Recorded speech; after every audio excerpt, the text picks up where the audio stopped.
सच्चिदानंद भगवान की जय। गोस्वामी तुलसीदास जी की जय। श्यापति रामचंद्र की जय। पवन सुत हनुमान की जय। उमापति महादेव की जय। श्री गुरुदेव महाराज की जय। श्याम गौर किशोर बर सुंदर सुषमायन शरद सर्वनीनाथ मुख शरद सरोहने।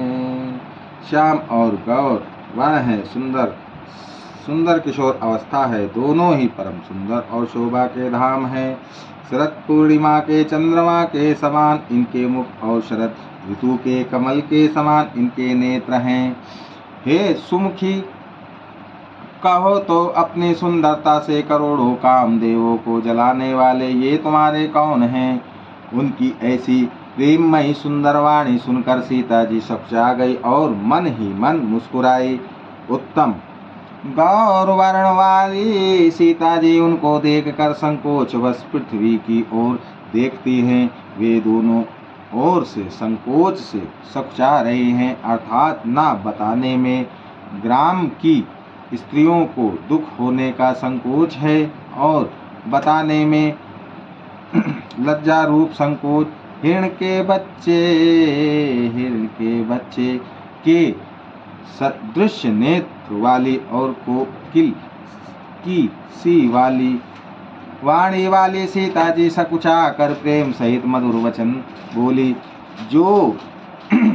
ये जो सहज स्वभाव सुंदर और गौरे शरीर के हैं, उनका नाम लक्ष्मण है।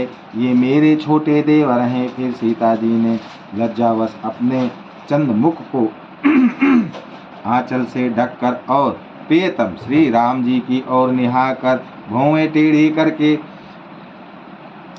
खंजन पक्षी के से सुंदर नेत्रों को तिरछा करके सीता जी ने इशारे से उन्हें कहा कि ये श्री रामचंद्र जी मेरे पति हैं।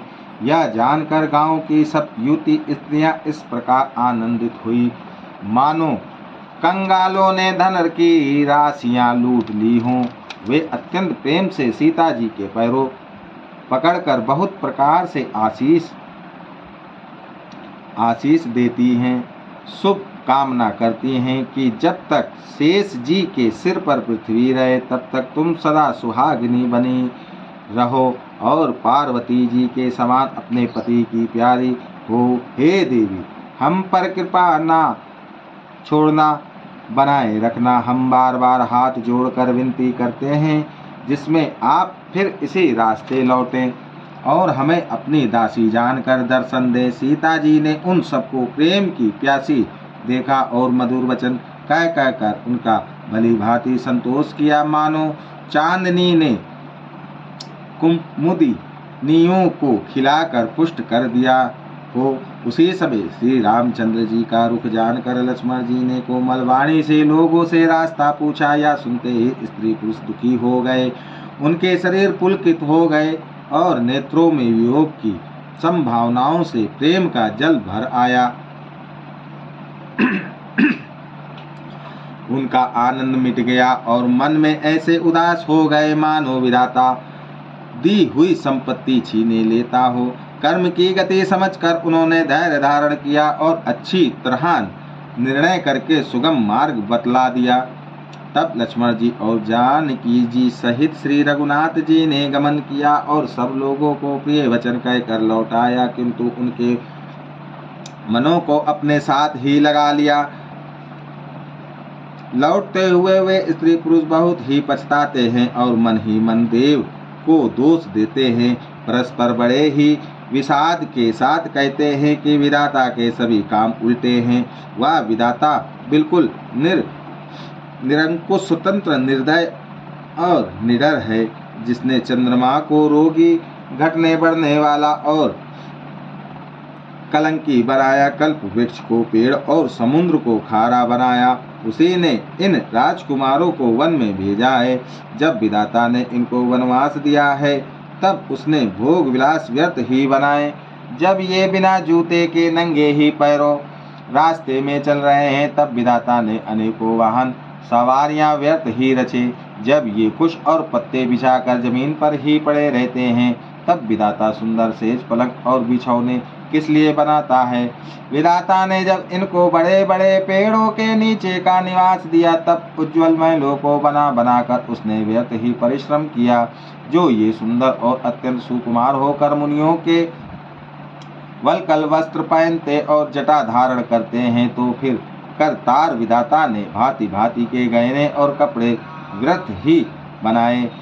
जो ये कंद मूल फल खाते हैं, तो जगत में अमृत आदि भोजन व्यर्थ ही है।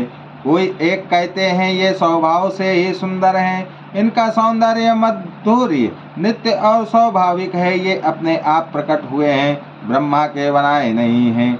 हमारे कानों नेत्रों और मन के द्वारा अनुभव में आने वाली विधाता की करनी को जहाँ तक वेदों ने वर्णन करके कहा है, वहाँ तक 14 लोकों में ढूंढ देखो, ऐसे पुरुष और ऐसी स्त्रियां कहाँ हैं?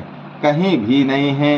इसी से सिद्ध है कि ये विधाता के 14 लोकों से अलग हैं और अपनी महिमा से ही आप निर्मित हुए हैं। इन्हें देखकर विधाता का मन अनुरुक्त मुग्ध हो गया, तब वह भी इन्हीं की उपमा के योग्य दूसरे स्त्री पुरुष बनाने लगा। उसने बहुत परिश्रम किया, परंतु कोई उसकी अक्ल में नहीं आए, पूरे नहीं उतरे। इसी ईर्ष्या के मारे उसने इनको जंगल में लाकर छिपा दिया है। कोई एक कहते हैं हम बहुत नहीं जानते, हाँ अपने को परम धन अवश्य मानते हैं जो इनके दर्शन कर रहे हैं, और हमारे समझ में वे भी बड़े पुण्यवान हैं जिन्होंने इनको देखा है, जो देख रहे हैं और जो देखेंगे। इस प्रकार प्रिय वचन कह कहकर सब नेत्रों में प्रेम आंसुओं का जल भर लेते हैं और कहते हैं कि ये अत्यंत सुकुमार शरीर वाले दुर्गम कठिन मार्ग में कैसे चलेंगे। स्त्रियां स्नेहवश विकल हो जाती हैं, मानो संध्या के समय चकवी भावी वियोग की पीड़ा से सो रही हो, दुखी हो रही हो। इनके चरण कमलों को कोमल तथा मार्ग को कठोर जानकर वे व्यतीत हृदय से उत्तम वाणी कहती हैं। इनके कोमल और लाल लाल चरण तलवों को छूते ही पृथ्वी वैसे ही सकुचा जाती है जैसे हमारे हृदय सकुचा रहे हैं। जगदीश्वर ने यदि इन्हें वनवास ही दिया, तो सारे रास्ते को पुष्पमय क्यों नहीं बना दिया? यदि ब्रह्मा से मांगे मिले तो है सखी, हम तो उनसे मांग कर इन्हें अपनी आंखों में ही रखें। जो स्त्री पुरुष इस अवसर पर नहीं आए, वे श्री सीताराम जी को नहीं देख सके। उनके सौंदर्य को सुनकर वे व्याकुल होकर पूछते हैं कि भाई अब तक वे कहाँ तक गए हो? और जो समर्थ है वे दौड़ते हुए जाकर उनके दर्शन कर लेते हैं और जन्म का परम फल पाकर विशेष आनंदित होकर लौटते हैं। गर्भवती, प्रसूता आदि अबला स्त्रियां, बच्चे और बूढ़े दर्शन न पाने से हाथ मलते और पछताते हैं। इस प्रकार जहाँ जहाँ श्री रामचंद्र जी जाते हैं, वहाँ वहाँ लोग प्रेम के वश में हो जाते हैं। सूर्य कुल रूपी कुमुदिनी के प्रफुल्लित करने वाले चंद्रमा स्वरूप श्री रामचंद्र जी के दर्शन कर गांव गांव में ऐसा ही आनंद हो रहा है। जो लोग वनवास दिए जाने का कुछ भी समाचार सुन पाते हैं, वे राजा रानी दशरथ के कई को दोष देने लगते हैं। कोई एक कहते हैं कि राजा बहुत ही अच्छे हैं जिन्होंने हमें अपने नेत्रों का लाभ दिया। स्त्री पुरुष सभी आपस में सीधी स्नेह भरी सुंदर बातें कर रहे हैं। कहते हैं वे माता पिता धन्य हैं जिन्होंने इन्हें जन्म दिया। वह नगर धन्य है जहाँ से ये आए हैं। वह देश, पर्वत, वन और गांव धन्य है, और वही स्थल धन्य है जहाँ जहाँ ये जाते हैं। ब्रह्मा ने उसी को रचकर सुख पाया है जिसके ये श्री रामचंद्र जी सब प्रकार से स्नेही हैं। पाथिक रूप श्री राम लक्ष्मण जी सुंदर कथा सारे रास्ते और जंगल में छा गई। रघुकुल रूपी कमल के खिलाने वाले सूर्य श्री रामचंद्र जी इस प्रकार मार्ग के लोगों को सुख देते हुए सीता जी और लक्ष्मण जी सहित वन को देखते हुए चले जा रहे हैं। आगे श्री राम जी है, पीछे लक्ष्मण जी सुशोभित हैं, तपस्वियों के वेश बनाए दोनों बड़ी ही शोभा पा रहे हैं। दोनों के बीच में सीता जी कैसी सुशोभित हो रहे हैं, जैसे ब्रह्म और जीव के बीच में माया। फिर जैसी छवि मेरे मन में बस रही है उसको कहता हूँ। मानो वसंत ऋतु और कामदेव के बीच में रति कामदेव की स्त्री शोभित हो। फिर अपने हृदय में खोज कर उपमा कहता हूँ कि मानो बुद्ध चंद्रमा के पुत्र और चंद्रमा के बीच में रोहिणी चंद्रमा के से की स्त्री सो रही हो। श्री प्रभु श्री रामचंद्र जी की जमीन पर अंकित होने वाले दोनों चरण चिन्हों के बीच बीच से पैर रखती हुई सीता जी कहीं भगवान के चरण चिन्हों पर पैर न टिक जाए इस बात से डरती हुई मार्ग में चल रही हैं। और लक्ष्मण जी मर्यादा की रक्षा के लिए सीता जी की और श्री रामचंद्र जी दोनों के चरण चिन्हों को बचाते हुए उन्हें दाहिने रख कर रास्ता चल रहे हैं। श्री राम जी लक्ष्मण जी और सीता जी की सुंदर प्रीति वाणी का विषय नहीं है, वाणी का विषय नहीं है, अर्थात अनिवर्चन्य है, अतः वह कैसे कही जा सकती है। पक्षी और पशु भी उस छवि को देखकर प्रेमनंद में मग्न हो जाते हैं। पार्थिक रूप श्री रामचंद्र जी ने उनके भी चित्त चुरा लिए। प्यारे पथिक सीता जी सहित दोनों भाइयों को जिन जिन लोगों ने देखा उन्होंने भव का आगम मार्ग जन्म मृत्यु रूपी संसार में भटकने का भयानक मार्ग बिना ही परिश्रम आनंद के साथ तय कर लिया, अर्थात वे आवागमन के चक्र से सहज ही छूटकर मुक्त हो गए। आज भी जिसने हृदय में स्वप्न में भी कभी लक्ष्मण सीता राम तीनों तो ही आ बसे तो वह भी श्री राम जी के परम धाम के उस मार्ग को पा जाएगा जिस मार्ग को कभी कोई बिरले ही मुनि पाते हैं। श्री रामचंद्र जी सीता जी को थकी हुई जानकर और समीप ही एक बड़ का वृक्ष और ठंडा पानी देखकर उस दिन वहीं ठहर गए। कंद मूल फल खाकर रात भर वहाँ रहकर प्रातः काल स्नान करके श्री रघुनाथ जी आगे चले। सुंदर वन तालाब और पर्वत देखते हुए प्रभु श्री रामचंद्र जी वाल्मीकि जी के आश्रम में आए। श्री रामचंद्र जी ने देखा कि मुनि का निवास स्थान बहुत सुंदर है, जहाँ सुंदर पर्वत वन और पवित्र जल है। सरोवर में कमल और वनों में वृक्ष फूल रहे हैं और मकरंद रस में मस्त हुए भौरे सुंदर गुंजार कर रहे हैं। बहुत से पक्षी और पशु कोलाहल कर रहे हैं और वैर से रहित होकर प्रसन्न मन से विचर रहे हैं। पवित्र और सुंदर आश्रम को देखकर कमल नयन श्री रामचंद्र जी हर्षित हुए। रघुश्रेष्ठ श्री राम जी का आगमन सुनकर मुनि वाल्मीकि जी उन्हें लेने के लिए आगे आए। श्री रामचंद्र जी ने मुनि को दंडवत किया। विप्र श्रेष्ठ मुनि ने उन्हें आशीर्वाद दिया। श्री रामचंद्र जी की छवि देखकर मुनि के नेत्र शीतल हो गए। सम्मान पूर्वक मुनि उन्हें आश्रम में ले आए। श्रेष्ठ मुनि वाल्मीकि जी ने प्राण प्रिय अतिथियों को पाकर उनके लिए मधुर कंदमूल और फल मंगवाए। श्री सीता जी लक्ष्मण जी और रामचंद्र जी ने फलों को खाया। तब मुनि ने उनको आश्रम विश्राम करने के लिए सुंदर स्थान बतला दिया। मुनि श्री राम जी के पास बैठे हैं और उनकी मंगल मूर्ति को नेत्रों से देखकर वाल्मीकि जी के मन में बड़ा भारी आनंद हो रहा है। तब श्री रघुनाथ जी कमल सदृश हाथों को जोड़कर कानों को सुख देने वाले मधुर वचन बोले। हे मुनिनाथ, आप त्रिकालदर्शी हैं। संपूर्ण विश्व आपके लिए हथेली पर रखे हुए बेर के समान है। प्रभु श्री रामचंद्र जी ने ऐसा कहकर फिर जिस प्रकार से रानी के कई ने वनवास दिया वह सब कथा विस्तार से सुनाई और कहा, हे प्रभु, पिता की आज्ञा का पालन, माता का हित और भरत जैसे स्नेही एवं धर्मात्मा भाई का राजा होना और फिर मुझे आपके दर्शन होना, यह सब मेरे पुण्यों का प्रभाव है। हे मुनिराज, आपके चरणों का दर्शन करने से आज हमारे सब पुण्य सफल हो गए, हमें सारे पुण्यों का फल मिल गया। अब जहाँ आपकी आज्ञा हो और जहाँ कोई भी मुनि उद्वेग को प्राप्त ना हो, क्योंकि जिसने मुनि और तपस्वी दुख पाते हैं वे राजा बिना अग्नि के ही अपने दुष्ट कर्मों से ही जलकर भस्म हो जाते हैं। ब्राह्मणों का संतोष सब मंगलों की जड़ है और भूदेव ब्राह्मणों का क्रोध करोड़ों कुलों को भस्म कर देता है।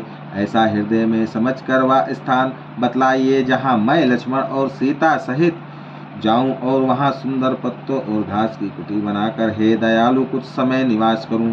श्री राम जी की सहज ही सरल वाणी सुनकर ज्ञानी मुनि वाल्मीकि बोले, धन्य है धन्य है हे धन्य है रघुकुल के ध्वज स्वरूप, आप ऐसा क्यों ना कहेंगे। आप सदैव वेद की मर्यादा का पालन रक्षण करते हैं। हे राम, आप वेद की मर्यादा के रक्षक जगदीश्वर हैं और जानकी जी आपकी स्वरूप भूता माया है, जो कृपा के भंडार आपकी रुक पाकर जगत का सृजन पालन और संहार करती हैं, जो हजार मस्तक वाले सर्पों के स्वामी और पृथ्वी को अपने सिर पर धारण करने वाले हैं। वही चराचर के स्वामी शेष जी लक्ष्मण हैं। देवताओं के कार्य के लिए आप राजा का शरीर धारण करके दुष्ट राक्षसों की सेना का नाश करने के लिए चले हैं। हे राम, आपका स्वरूप वाणी की अगोचर बुद्धि से परे अव्यक्त अकथनीय और अपार है। वेद निरंतर उसका नेति नेति कहकर वर्णन करते हैं। हे राम, जगत दृश्य है, आप उसके देखने वाले हैं। आप ब्रह्मा विष्णु और शंकर को भी नचाने वाले हैं। जब वे भी आपके मर्म को नहीं जानते तब और कौन आपको जानने वाला है। वही आपको जानता है जिसे आप जना देते हैं और जानते ही वह आपका ही स्वरूप बन जाता है। हे रघुनंदन, हे भक्तों के हृदय के शीतल करने वाले चंदन, आपकी ही कृपा से भक्त आपको जान पाते हैं। आपकी दे चिदानंदमय है या प्रकृतिजन्य पंचमहाभूतों की बनी हुई कर्म बंधन युक्त हृदय विशिष्ट माइक नहीं है और उत्पत्ति नाश वृद्धि क्षय आदि सब विकारों से रहित है। इस रहस्य को अधिकारी पुरुष ही जानते हैं। आपने देवता और संतों के कार्यों के लिए दिव्य नर शरीर धारण किया है और प्रकृति के तत्वों से निर्मित देह वाले साधारण राजाओं की तरह से कहते और करते हैं। हे राम, आपके चरित्रों को देखकर और सुनकर मूर्ख लोग तो मोह को प्राप्त होते हैं और ज्ञानी जन सुखी होते हैं। आप जो कुछ कहते करते हैं वह सब सत्य उचित ही है, क्योंकि जैसा स्वांग भरे वैसा ही नाचना भी तो चाहिए। इस समय आप मनुष्य रूप में हैं, अतः मनुष्यों चित्त व्यवहार करना ठीक ही है। आपने मुझसे पूछा कि मैं कहाँ रहूं, परंतु मैं यह पूछता सकुचाता हूँ कि जहाँ आप ना हो वह स्थान बना दीजिए, तब मैं आपके रहने के लिए स्थान दिखाऊं। मुनि के प्रेम रस से सने हुए वचन सुनकर श्री रामचंद्र जी रहस्य खुल जाने के डर से सकुचाकर मन में मुस्कुराए। वाल्मीकि जी हंसकर फिर अमृत रस में डुबोई हुई मीठी वाणी बोले, हे राम जी सुनिए, अब मैं वे स्थान बताता हूँ जहाँ आप सीता जी और लक्ष्मण जी समेत निवास करिए, जिनके कान समुद्र की भांति आपकी सुंदर कथा रूपी अनेकों सुंदर नदियों से निरंतर भरते रहते हैं, परंतु कभी पूरे तृप्त नहीं होते। उनके हृदय आपके लिए सुंदर घर हैं और जिन्होंने अपने नेत्रों को चातक बना रखा है, जो आपके दर्शन रूपी मेघ के लिए सदा ललायित रहते हैं, तथा जो भारी भारी नदियों समुद्र और झीलों का निरादर करते हैं और आपके सौंदर्य रूपी मेघ के एक बूंद जल से सुखी हो जाते हैं, अर्थात आपके दिव्य सच्चिदानंदमय स्वरूप के किसी एक अंग की जरा सी भी झांकी के समान स्थूल सूक्ष्म और कारण तीनों जगत के अर्थात पृथ्वी स्वर्ग और ब्रह्मलोक तक के सौंदर्य का विस्तार करते हैं। हे रघुनाथ जी, उन लोगों के हृदय रूपे सुखदायी भवनों में आप भाई लक्ष्मण जी और सीता जी सहित निवास कीजिए। आपके यशरूपी निर्मल मानसरोवर में जिसकी जीव सिंहिनी बनी हुई आपके गुण समूह रूपी मोतियों को चुभती रहती है। हे राम जी, आप उसके हृदय में बसिए जिसकी नासिका प्रभु आपके पवित्र और सुगंधित पूर्ण आदि सुंदर प्रसाद को नित्य आदर के साथ ग्रहण करती सूंघती है, और जो आपको अर्पण करके भोजन करते हैं और आपके प्रसाद रूप ही वस्त्र भूषण धारण करते हैं, जिनके मस्तक देवता गुरु और ब्राह्मणों को देखकर बड़ी नम्रता के साथ प्रेम सहित झुक जाते हैं, जिनके हाथ नित्य श्री राम चंद्र जी आप के चरणों की पूजा करते हैं और जिनके हृदय में श्री रामचंद्र जी आपका ही भरोसा है, दूसरा नहीं, तथा जिनके चरण श्री रामचंद्र जी आपके तीर्थों में चलकर जाते हैं। हे राम जी, आप उनके मन में निवास कीजिए जो नित्य आपके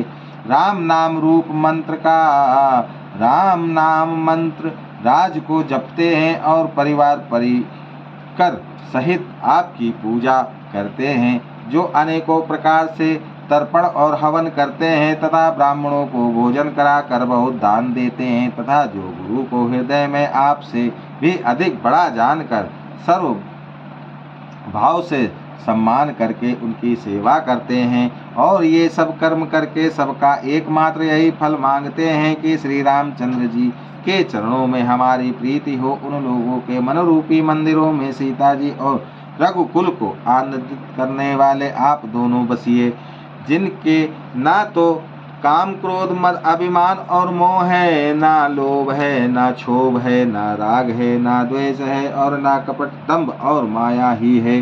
हे रघुराज, आप उनके हृदय में निवास कीजिए जो सबके प्रिय और सबका हित करने वाले हैं, जिन्हें दुख और सुख तथा प्रशंसा बड़ाई और गाली निंदा समान है, जो विचार कर सत्य और प्रिय वचन बोलते हैं, तथा जो जागते सोते आपकी ही शरण हैं, और आपको छोड़कर जिनकी दूसरी कोई गति आश्रय नहीं है। हे राम जी, आप उनके मन में बसिए जो पराय स्त्री को जन्म देने वाली माता के समान जानते हैं, और पराया धन जिन्हें विष से भी भारी विष है, जो दूसरे की संपत्ति देखकर हर्षित होते हैं और दूसरे की विपत्ति देखकर विशेष रूप से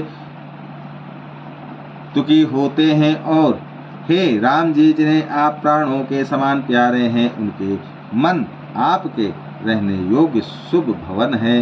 हे तात, जिनके स्वामी सखा पिता माता और गुरु सब कुछ आप ही हैं, उनके मन रूपी मंदिर में सीता सहित आप दोनों भाई निवास कीजिए, जो अवगुणों को छोड़कर सब के गुणों को ग्रहण करते हैं, ब्राह्मण और गौ के लिए संकट सहते हैं, नीति निपुणता में जिनकी जगत में मर्यादा है, उनका सुंदर मन आपका घर है, जो गुणों को आपका और दोनों और दोषों को अपना समझते हैं, जिसे सब प्रकार से आपका ही भरोसा है, और राम भक्त जिसे प्यारे लगते हैं, उसके हृदय में आप सीता सहित निवास कीजिए।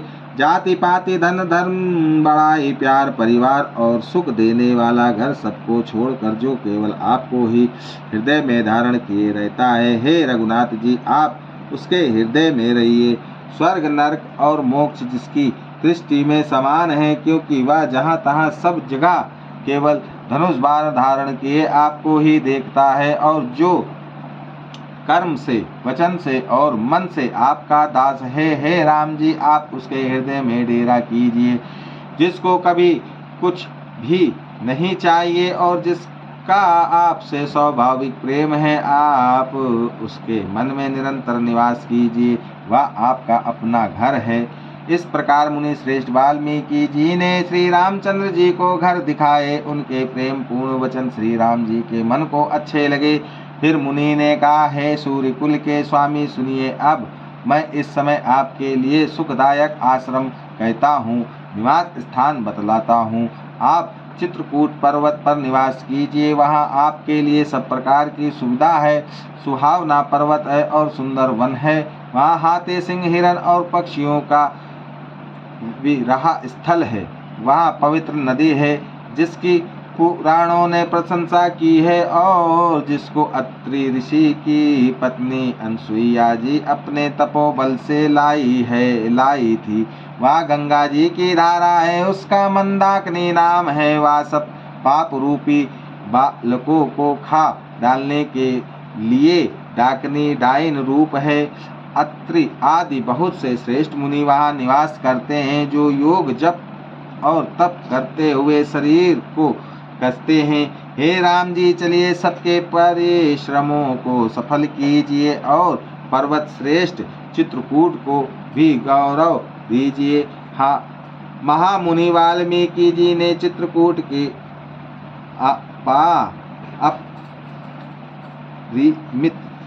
अपरिमित महिमा बखान कर कही। तब सीता जी सहित दोनों भाइयों ने आकर श्रेष्ठ नदी मंदाकिनी में स्नान किया।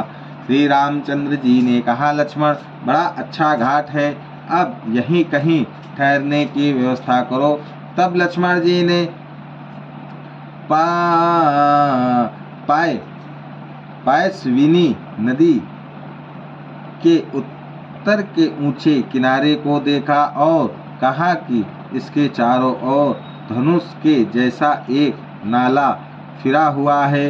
नदी मंदाकिनी उस धनुष की प्रत्यक्ष डोरी है और शम दम दान बाण है। कलयुग के समस्त पाप उनके अनेकों सिंह पशु रूप निशाने हैं। चित्रकूट ही मानो अचल शिकारी है, जिसका निशाना कभी चूकता नहीं और जो सामने से मारता है। ऐसा कहकर लक्ष्मण जी ने स्थान दिखलाया। स्थान को देखकर श्री रामचंद्र जी ने सुख पाया। जब देवताओं ने जाना कि श्री रामचंद्र जी का मन यहाँ रम गया, तब वे देवताओं के प्रधान थवई मकान बनाने वाले विश्वकर्मा को साथ लेकर चले। सब देवता लोग विल्लों के वेश में आए और उन्होंने दिव्य पत्तों और घासों के सुंदर घर बना दिए। दो ऐसी सुंदर कुटिया बनाई जिनका वर्णन नहीं हो सकता। उनमें एक बड़ी सुंदर छोटी सी थी और दूसरी बड़ी थी। लक्ष्मण जी और जानकी जी सहित प्रभु श्री रामचंद्र जी सुंदर घास पत्तों के घर में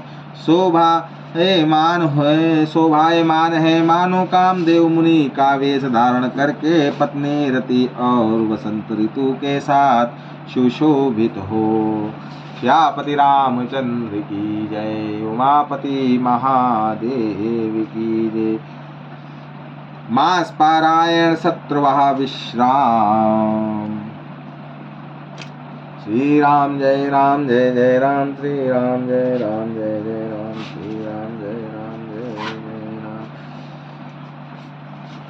गोस्वामी तुलसीदास जी महाराज की जय। श्यापति रामचंद्र की जय। उमापति महादेव की जय। पवन सुत हनुमान की जय। श्री गुरुदेव महाराज की जय। भक्त और भगवान की जय। भक्त और भगवान की जय। भक्त और भगवान की